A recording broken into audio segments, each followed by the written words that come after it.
और इसके साथ जो एन नॉट है, एन नॉट जो वैल्यूज़ हम लेते हैं उसके ऊपर भी एक कंडीशन अप्लाई होता है कि हमने जो N1 N2 N3 लिया, जैसे एक बार में इतना 300 mm तक नहीं गड्ढा करते हैं हम, इतना किया फिर उसमें कितना नंबर ऑफ ब्लोस लगा वो लिखा, फिर यहाँ से इतना किया फिर उसमें कितना नंबर ऑफ ब्लोस लिया वो लिखा। ऐसे कहीं तक भी कर सकते हैं एज पर आवर कन्वीनियंस।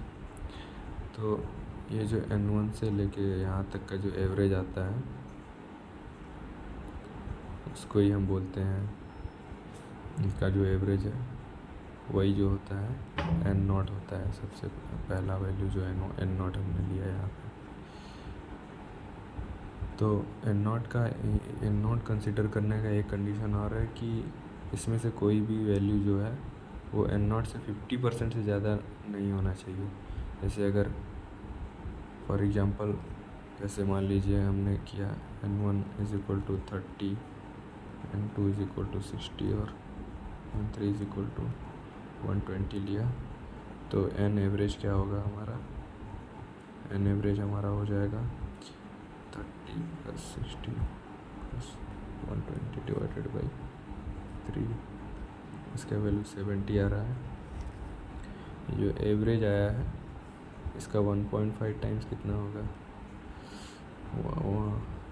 105 होगा, 105 होगा। इसका एवरेज 105, इसका एवरेज का 1.5 टाइम्स जो है 105 है। कितनी भी एन की वैल्यूज़ जो हैं वो 150 से ज़्यादा जितनी भी हैं वो सब हम डिस्कार्ड कर देंगे। जैसे ये तीनों में ये 150 से ज़्यादा है, यानी एवरेज के 1.5 टाइम से भी ज़्यादा है, उसको हम डिस्कार्ड कर देते हैं और दूसरा एवरेज निकालते हैं फिर से हम ये दोनों को कंसीडर करके 30 + 60, ये 45। हम फिर से चेक कर लेंगे 45 का 1.5 टाइम्स कितना होता है,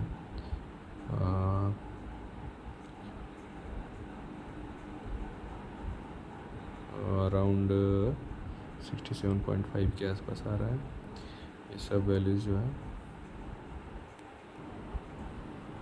ये 67.5 है, इनमें से कोई भी 67.5 से ज़्यादा नहीं है, यानी कि कोई भी वैल्यू n का should not be greater than 1.5 times of average.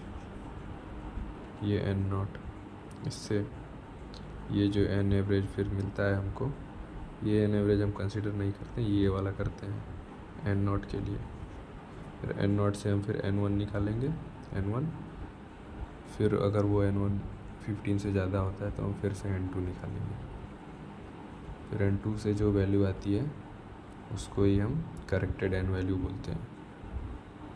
जैसे फॉर एग्जांपल यहाँ क्वेश्चन में दिया हुआ है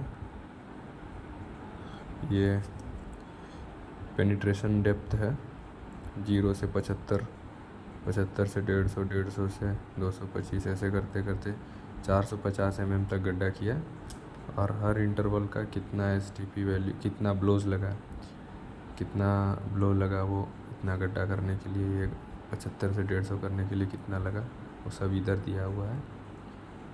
जैसे यहाँ पे ये करने के लिए कितना लगा ब्लो N1, फिर यहाँ, फिर यहाँ, ऐसे मतलब शुरू यहाँ से खोदना शुरू किया, छोटे छोटे इंटरवल का N1 का वैल्यू दिया है।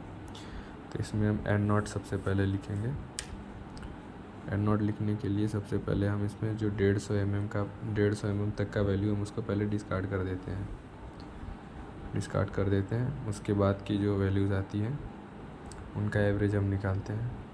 यहाँ पे मैंने एवरेज पहले से निकाल रखा है, 60 है, और जितनी भी वैल्यूज़ हैं 60 के 1.5 टाइम्स यानी 90 से कम ही है, कोई भी वैल्यू ज़्यादा नहीं है, तो सब वैल्यू एक्सेप्टेड है। सबसे पहले हमने इस पर ओवरबर्डन करेक्शन फैक्टर अप्लाई किया, 1.1 डाला तो ये 66 आया, 66 आया। ये 15 से ज़्यादा ही है, 15 से ज़्यादा ही है। तो फिर हमने वापस से इस पर डाइलेटेंसी फैक्टर भी अप्लाई किया, तो 15 + N1 - 15 डिवाइडेड बाई 2, तो 15 + N1 की जो वैल्यू यहाँ से 66 आई थी यहाँ पे डाला, 40.5 आ गया और इसको राउंड ऑफ करके 40 कर दिया। और एज़ पर कोड जो है always take lower integral values. Lower integral value मतलब 40.5 से जस्ट पहले वाला जो इंटीजर 40 है वो हमारा आंसर होता है। सो करेक्टेड एसपीटी वैल्यू जो है 40 हो जाएगा। ये एक्सपेरिमेंट का आपने जो एसपीटी टेस्ट किया है इसका करेक्टेड वैल्यू जो है वो 40 आ जाएगा।